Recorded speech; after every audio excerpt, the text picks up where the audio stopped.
Ops, di ka lang JM. Bakit napa-sign of the cross ka?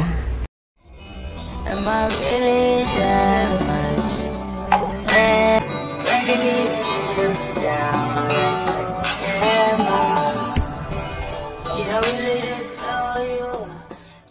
Napa-sign of the cross si JM matapos ihag ang mga fans na babae. Nakakatuwa tingnan si JM na parang na-awkward na siya na mapalapit sa ibang babae.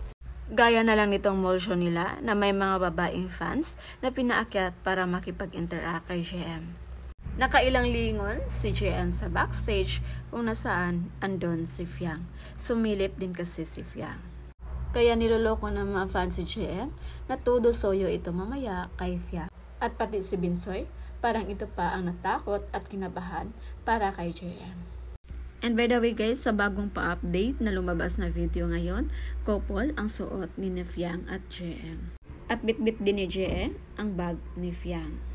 Kaya sa kanilang mga housemates na nag-mall show, dahil si Fiang lang ang may taga-bit-bit ng bag.